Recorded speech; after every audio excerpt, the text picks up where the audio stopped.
Je vote pour la science avec Pascal Lapointe et Isabelle Burgon. Bonjour à tous, j'espère que vous êtes au chaud et en forme pour nous écouter. Nous allons parler d'un sujet qui reste encore tabou pour bien des enseignants, des parents et même des politiciens, l'éducation à la sexualité à l'école. Cet enseignement fait actuellement défaut dans les classes québécoises. Pourtant, les jeunes surfent sur Internet et sont exposés de plus en plus à de la pornographie via les réseaux sociaux qui rapportent aussi des nombreux cas de harcèlement sexuel, toujours une actualité en 2017. Autrefois, dans les années 80-90, des cours d'éducation à la sexualité étaient offerts au secondaire. Ils ont été retirés au profit d'autres cours. Au milieu des années 2000, le Québec enregistrait une augmentation des infections transmises sexuellement et des grossesses non désirées chez les jeunes. Depuis 2015, un projet pilote réintroduit l'éducation à la sexualité à l'école. L'idée serait de rendre cette formation obligatoire dans toutes les écoles du Québec, ce qui devrait sans doute être fait dès la rentrée 2018.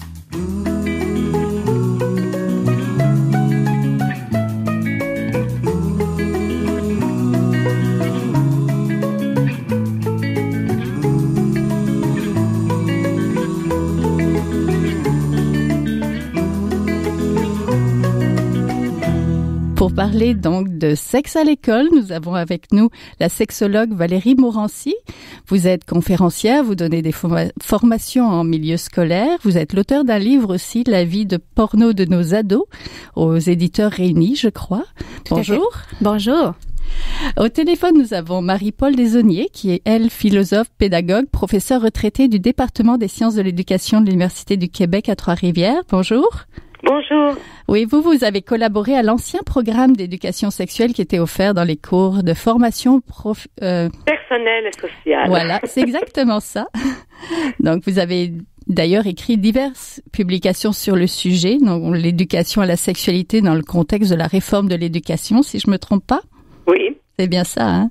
Oui, oui. Donc, parlons donc d'éducation à l'école, à la sexualité. Le bilan de la première année du projet pilote a été mitigé à cause d'un malaise avec les contenus pédagogiques chez les enseignants. Parler de la sexualité à l'école, est-ce un sujet encore tabou? Peut-être, Madame Morancy? Ben, à vrai dire, le sujet, il est tabou encore pour certaines personnes, mais en soi, bon, ici, dans la culture québécoise, c'est quelque chose auquel on veut s'ouvrir de plus en plus. Je veux dire, on l'a intégré précédemment dans le programme là, qui était déjà au niveau scolaire parce qu'on a jugé que c'était important.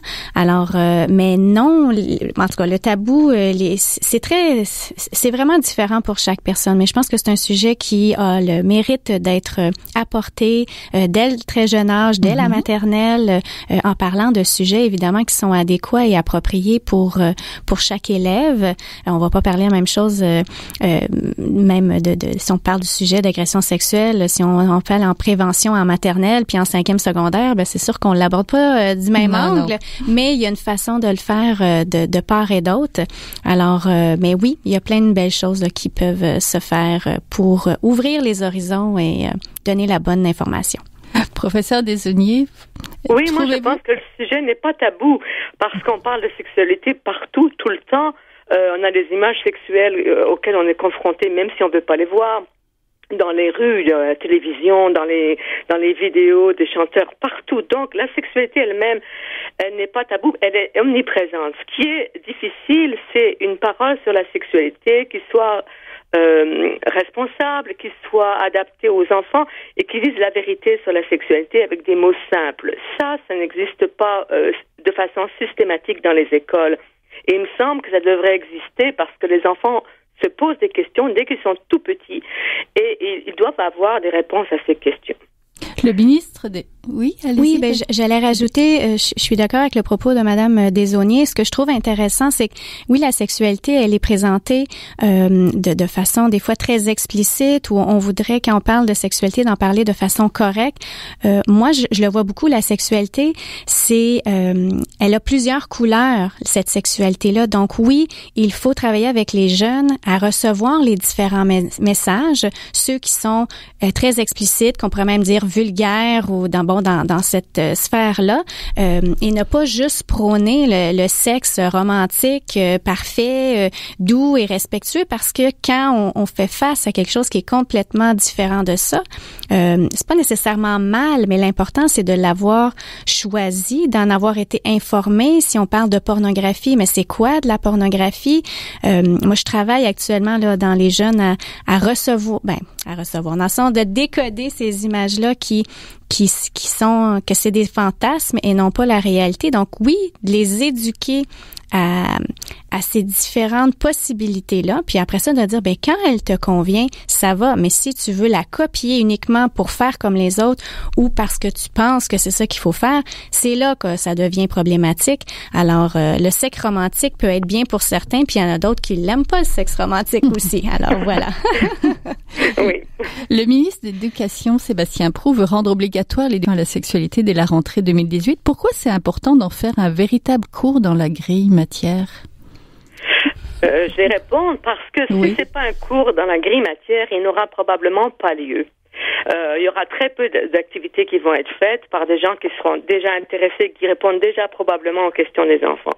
Si on veut que tous les enfants aient un minimum de connaissances exactes de la sexualité puis de valeurs qui les guident et d'estime d'eux-mêmes comme garçons et comme filles, il faut que ça s'adresse à tout le monde. Autrement dit, si c'est important d'avoir une vie affective, amoureuse, sexuelle, équilibrée, c'est important pour tout le monde. C'est pas important juste pour les enfants qui auront la chance d'avoir des enseignants qui en donneront.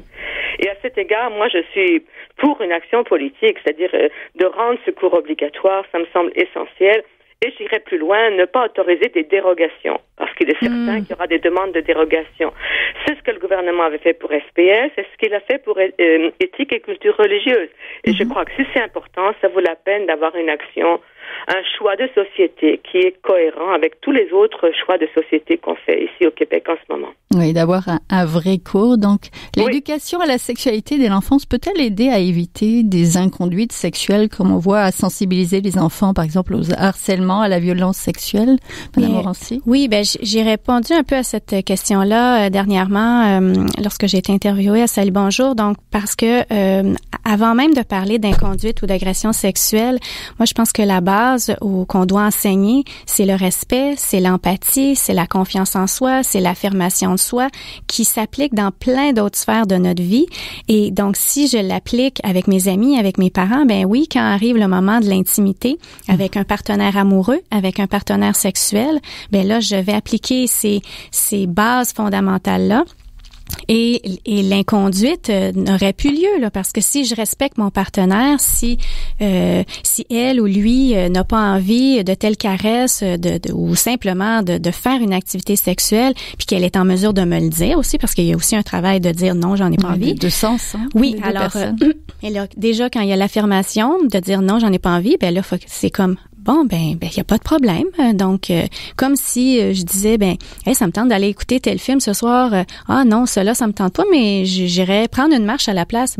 Allons prendre une marche. Donc, ne pas le prendre personnel. Et les jeunes, les jeunes et les adultes, et on l'a vu dernièrement dans les médias, mais c'est ça, c'est vraiment dans l'idée de travaillons avec le respect de soi et de l'autre. Puis, je pense qu'on va aller dans la bonne direction. Puis après ça, oui, on a un travail d'éducation et de parler des comportements à caractère sexuel qui se font pas et qui se font. Oui, oui, allez-y. Je crois que l'éducation sexuelle, elle est une prévention, par définition. Il y a une prévention, puis il y a un dépistage des situations très problématiques. Mais si on travaille effectivement sur l'estime de soi, sur l'affirmation, sur la connaissance de soi, la connaissance de l'autre, on est dans la prévention non seulement de problèmes sexuels, mais de problèmes relationnels. Oui. Et ça, c'est quand même le rôle de l'école. C'est quand même, en général, si vous voulez, le rôle de l'éducation, pas seulement de l'école. Mais si l'école est un lieu éducatif, elle doit faire la prévention. Oui, donc on reparle d'éducation à la sexualité dans les classes. Le programme qui est actuellement testé comme projet pilote ressemble-t-il à celui des années 90? Quels apprentissages on y retrouve? À vrai dire, si on compare, en ce que moi je faisais au niveau des thématiques, celle d'ailleurs que Madame Desaulniers, là, vous avez fait là, dans le cadre de la réforme, là, je retrouvais les mêmes sujets d'identité, de stéréotypes, d'estime de soi et de corps, d'agir sexuel, de vie affective, amoureuse, d'ITSS, de globalité. Donc, les sujets dans le temps sont les mêmes. Après ça, des fois, c'est de s'adapter. Bon, c'est sûr que le niveau, les médias sociaux, la technologie est venue amener une nouvelle tangente, mais les sujets de base sont les mêmes encore aujourd'hui. Après ça, c'est de les adapter à la nouvelle génération d'aujourd'hui. Oui, parce qu'on parle plus vraiment de sexualité comme on a parlé au milieu des années 90, je pense.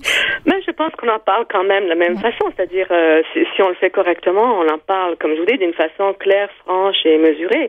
Mais il y a d'autres sujets que j'ai vus, moi, mais qui sont peut-être en pointillés, mais on insiste sur ce programme sur l'image corporelle. Ça, je trouve ça très important. Sur les rapports égalitaires, sur la prévention de la violence, beaucoup plus qu'autrefois. Avant, on parlait de prévention de l'abus, mais là, c'est la violence dans les relations amoureuses. Et je trouve ça très intéressant. On met un petit peu plus l'accent sur la diversité sexuelle. C'est-à-dire qu'on est plus en phase avec vraiment les préoccupations de l'année 2015 et suivante. Ces thèmes-là étaient à peine effleurés dans l'ancien programme. Donc, je trouve qu'il est bien adapté à la société québécoise actuelle. Puis peut-être que l'ancien, à l'époque, on était beaucoup dans l'ère du VIH-Sida, donc là, on était beaucoup dans la prévention, contraception, ITSS, qui reflétait ce qu'on vivait à ce moment-là. Là, aujourd'hui, à vrai dire, c'est pas que ce qu'on vit aujourd'hui ne se vivait totalement pas, mais en tout cas, on en parlait moins. Alors là, c'est ça, comme vous dites, on s'adapte et on s'ajuste. Oui. Comment gérer la résistance au changement qu'on sent poindre chez certains enseignants et peut-être chez certains parents? Je dirais que c'est de les rassurer et de leur dire, là, présentement, ce qui inquiète beaucoup les enseignants dans les écoles, c'est ne pas savoir comment ça va s'articuler concrètement. Et là, malheureusement, avant l'émission, j'ai pas pu rentrer en contact avec une intervenante, une éducatrice spécialisée qui travaille dans une école qui a eux, à leur école, ils ont vécu le projet pilote et elle n'avait que de bons mots. Ça a été une réussite dans leur école. Je sais pas les autres, mais dans la sienne, ça s'est très bien passé parce que les professeurs, tout le monde s'est donné les mains dans la main puis on a fait oui, go, allons-y. Alors, mais eux sont au courant. Puis là, c'est de dire, OK, mais pourquoi qu'on peut pas divulguer de comment la formation, combien de temps ça va prendre, est-ce qu'on tasse des matières? Là, c'est tous les questionnements que j'entends des professeurs sur, on est déjà débordé, comment je vais faire pour rentrer ça dans le cadre de l'année scolaire, là, présentement. Oui. Tout à fait. Mais je crois quand même que je comprends les réticences des enseignants. C'est des réticences d'organisation et c'est aussi des réticences de pudeur parce qu'ils sont pas nécessairement habitués à parler de sexualité devant un groupe d'élèves. Mais je crois quand même que les réticences sont souvent le fait des gens qui connaissent tout simplement pas le programme. Ils se rendent compte parce qu'ils ont peur. Et ça, c'est exactement la même attitude il y a 30 ans. Je dois vous dire que ces résistances de base-là sont exactement les mêmes. On ne sait pas ce que c'est. On a peur. Qu'est-ce qu'on va dire à nos enfants? Qu'est-ce que je vais faire si j'ai une contestation d'un parent?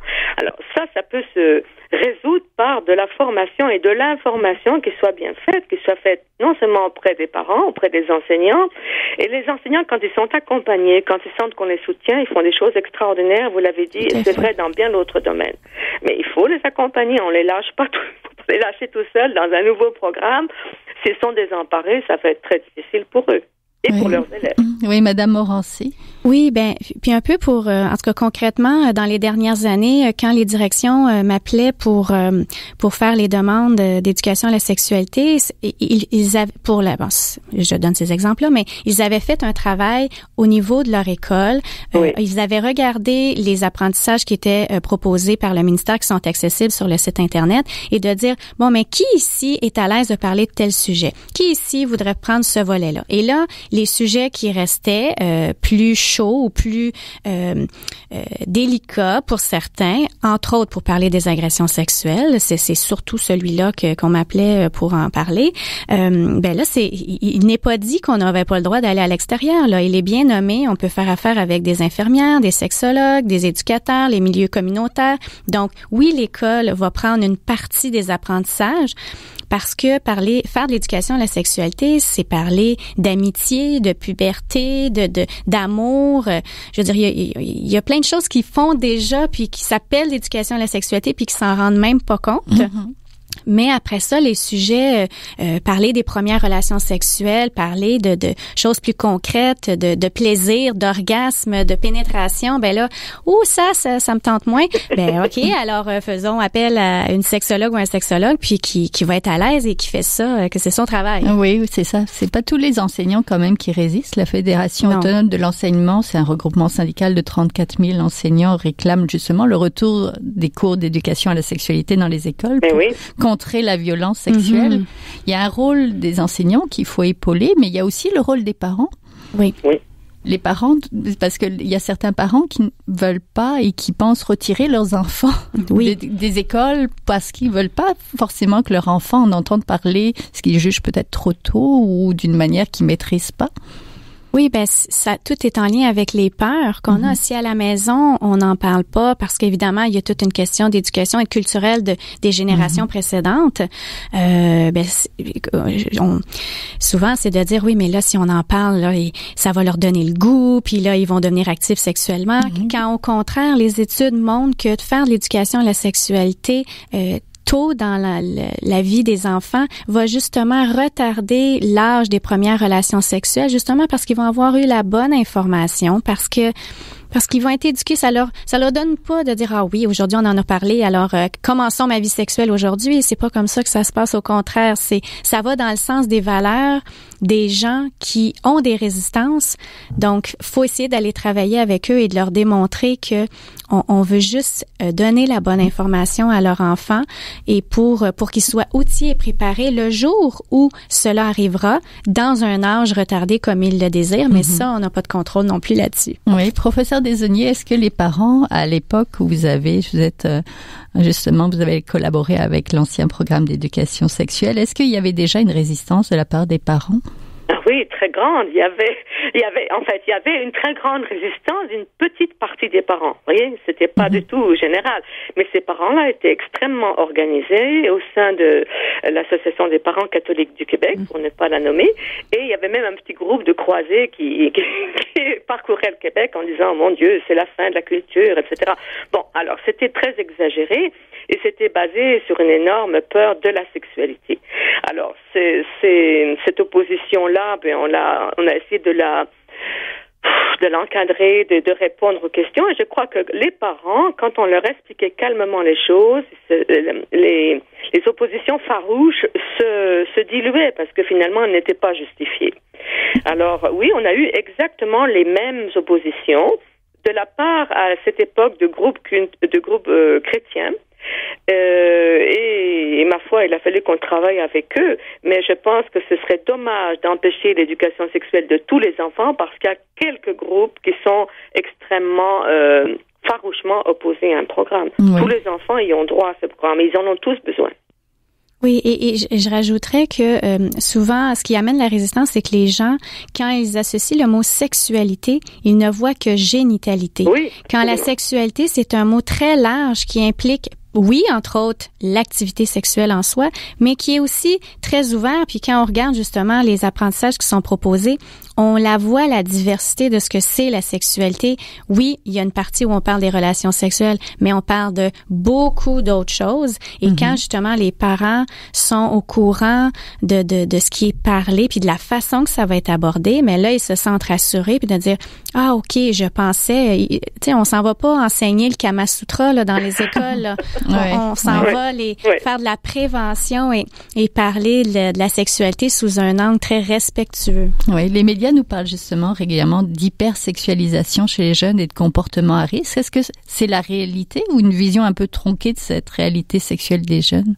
Morancy? Ben, pour avoir travaillé, c'est sûr que en 2008, quand mon bouquin est sorti, on en parlait vraiment beaucoup, mais encore là, c'est comme les générations précédentes ont eu un groupe où c'était, tu sais, on parle du peace and love, où les gens étaient dans des communes. La libération la sexualité, puis bon, je veux dire, oui, il y a des gens qui ont fait ça n'a pas de bon sens, etc. Ben, les jeunes aujourd'hui, en tout cas moi, le pouls que j'ai dans le milieu scolaire, bien sûr, il y a des jeunes qui ont des vies sexuelles qui surprenantes, qui, mais à vrai dire, qui sont à leur image, en tout cas, je l'espère. Moi, je dis toujours, tant que ça correspond à quitter. Des fois, il y a l'idée de recopier des comportements attendus qu'on croit.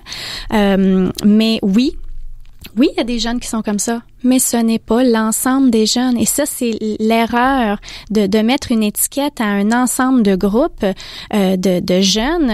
Non, quand je leur dis, vous, est-ce que vous avez une sexualité dévergondée? Ils se sentent pas concernés. Oui, il y en a. Puis c'est correct, à vrai dire, la sexualité active est souvent, on la met répressive. Donc non, tu sais, faut pas trop souvent. Faut que t'aimes ça juste un peu assez, mais pas trop parce que sinon t'es pas normal.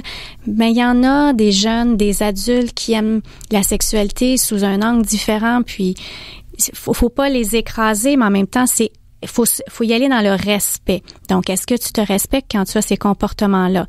Si c'est non la réponse, ben là, il y a quelque chose à faire. Si la réponse, elle est oui, ben OK, alors, mais fais-toi respecter puis d'éduquer sur le message. Parce qu'aujourd'hui, être actif sexuellement, ça a une connotation des fois négative. Pourquoi ça a une connotation négative? Pourquoi dans tous les cas, c'est négatif? Non, ça peut être très positif. C'est pas parce que la relation sexuelle, elle est pas une fois semaine en position du missionnaire avec la petite musique, les bougies, puis le partenaire ou la partenaire là qui dit des je t'aime, que veux-tu? Celle-là, on la réprimande jamais, mais elle est un peu aussi faussée de la réalité. Oui. Oui, exactement. Mais je crois que ces comportements qu'on dit précoces sont à l'image de comportements d'adultes. Là, il faut pas quand même se faire trop d'idées. Les jeunes copient ce que les adultes font. Et ils copient ce qu'ils voient à la télévision, ils copient ce qu'ils voient dans les films. Alors c'est pas, je trouve ça très étrange qu'on soit si critique par rapport aux jeunes, alors qu'ils prennent leur modèle quelque part quand même. Et mais moi je dirais même dans des comportements précoces et hasardeux ou intenses, il peut y avoir du respect, il peut y avoir de la compréhension, il peut y avoir de la prudence quant à la contraception. Tout à fait. Et tous ces comportements, cette prudence, cette prévention, ce respect, c'est valable dans tout comportement. Je pense pas qu'on peut faire comme autrefois, lier systématiquement la sexualité à l'amour. Il y a des fois, oui, que c'est lié, il y a des fois que c'est pas lié. Oui, c'est pas une raison pour avoir une sexualité irresponsable. Oui, et ça, il faut le dire dans les classes. Donc, merci beaucoup à tous les deux. Donc, on était en compagnie de la sexologue Valérie Morancy, qui est conférencière, qui va justement dans les classes et qui a un site internet, on le mettra sur notre page, et Marie-Paul Desaulniers, qui est philosophe, pédagogue, professeur retraité, donc au département des sciences de l'éducation de l'Université du Québec à Trois-Rivières. Merci. Merci à vous. Au revoir. Merci, au revoir.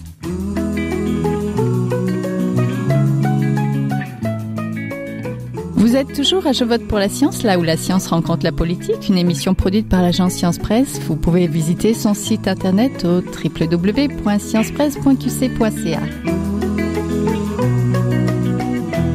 Nous rejoignons Pascal Lapointe, rédacteur en chef de l'agence Science Presse. Bonjour. Bonjour Isabelle. C'est à nouveau une chronique sur la guerre des cultures. Là, il y a deux cultures qui semblent s'affronter de plus en plus. Une qui défend la science, les données solides, les faits, et l'autre qui défend l'opinion, l'idée que toutes les opinions se valent et que le fait est une chose relative. Et encore une fois, ce mois-ci, nous allons à la Maison-Blanche, n'est-ce pas? Eh oui, c'est une nouvelle que même certains auditeurs ont peut-être vu passer. À la mi-novembre, la Maison-Blanche a annoncé que le président Trump ne recevrait pas cette année les Américains qui ont gagné un prix Nobel. Ça, c'est une tradition qui remonte aux années 70. Tous les présidents américains, chaque année en novembre, font une petite fête à la Maison-Blanche pour les récipiendaires américains des Nobel. Médecine, chimie, physique, économie. Cette année, il y en avait 8. Mais il a été annoncé que la petite fête n'aurait pas lieu à cause d'un conflit d'horaire avec le président, a-t-on dit. Évidemment, plusieurs sont sceptiques. Plusieurs ont prétendu qu'en réalité, Trump n'avait aucune envie de se retrouver en présence des Nobel parce que ce sont des gens qui risqueraient de défendre l'importance de prendre des décisions sur la base de données probantes, de preuves, de faits, et qui auraient peut-être même pu le confronter sur les changements climatiques.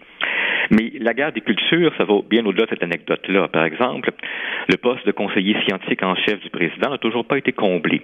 Il y a 8 ans, Obama avait annoncé son candidat, le physicien de l'université Harvard, John Holdren, quelques semaines après son élection, alors qu'il n'était même pas encore intronisé président. Alors qu'avec Trump, le fait que 13 mois se sont maintenant écoulés sans que ce poste ait été comblé, ça en fait la plus grande interruption depuis la création du poste en 1973. Et je signale pour les auditeurs qui penseraient que c'est parce que les républicains n'aiment pas la science que non, parce qu'en 1973, c'est un républicain, Nixon, qui était président et qui avait créé ce poste de conseiller scientifique en chef. Et ça va au-delà de l'absence d'un conseiller scientifique en chef, parce que cette personne est normalement à la tête d'un bureau appelé le Bureau des politiques en sciences et technologies de la Maison-Blanche. Il comptait 135 employés avant l'élection, il en compte que 45 maintenant. Et un récent reportage de CBS signalait que la majorité des employés nommés depuis Trump n'ont même pas de formation en sciences. Alors, pensons juste à des dossiers récents où une expertise scientifique aurait été indispensable, les ouragans, l'entente sur le nucléaire avec l'Iran, la Corée du Nord, la décision de sortir les États-Unis de l'accord de Paris sur le climat. Mais évidemment, pour vouloir entendre des experts, encore faut-il croire qu'on a besoin d'experts, ce qui semble pas être le cas de l'administration en ce moment. Puis je termine avec deux événements qui sont, à mes yeux, tout aussi révélateurs. Le premier, Obama avait institué une foire des sciences de la Maison-Blanche, un genre d'expo-science annuelle qui mettait en valeur des jeunes du secondaire, et le président venait les visiter, ce qui assurait à l'événement une résonance énorme dans les médias. L'événement a été annulé cette année. Et le deuxième événement, dans la bataille pour le nouveau budget américain que secoué Washington ces dernières semaines, il y a des éléments qui ont fait bondir les universités. La fin des exemptions d'impôts auxquelles avaient droit certains groupes d'étudiants moins favorisés, la fin des réductions d'impôts sur les prêts étudiants et la fin des exemptions d'impôts aux gens qui font des dons aux universités. Je sais que tout ça peut sembler très loin de notre réalité, mais mets ça en parallèle avec le dédain qu'affiche ouvertement une partie de la droite conservatrice à l'égard des universités. Ils identifient les universités à une sorte d'élite gauchiste et tu te retrouves devant une belle confrontation idéologique qui se pointe à l'horizon sur l'avenir de l'enseignement supérieur et même sur l'utilité de l'enseignement supérieur. C'est quelque chose de pas joli, c'est une guerre des cultures qui pourrait facilement s'étendre au Québec et au Canada si on n'y prend pas garde. Oui, merci Pascal. Au revoir Isabelle. Au revoir. C'est tout pour cette semaine. Je vote pour la science. C'est une production de l'agence Science Presse avec Radio VM. Au micro, Isabelle Burguin. À la recherche, François Cartier. À la régie, Daniel Fortin. Vous pouvez réécouter cette émission à l'antenne de Radio VM ou encore en podcast sur le site de l'agence Science Presse au sciencepresse.qc.ca et nous suivre sur vos réseaux sociaux préférés. À la semaine prochaine. Jin Jiahua est un chercheur typique de ceux pour qui les progrès de la bioinformatique ont préséance sur le sens biologique et pour qui la grosse science constitue la seule logique. On y parle de génome, de transcriptome et de spliceosome, de traductome, de protéome et de foldéome, de kinome, de protéasome, mais pas du glaucome de Guillaume, de signalosome vers les lysosomes, et puis E.T. phone home. Des milliers de candidats qui montent et qui descendent en fonction du stimulus duquel ils dépendent. Pendant que Dr. Roy en ses résultats et avec son accent chinois il dit comme ça: disco up, disco down, we're not sure we have to do another time. Disco up, disco down, I like cDNA microarray.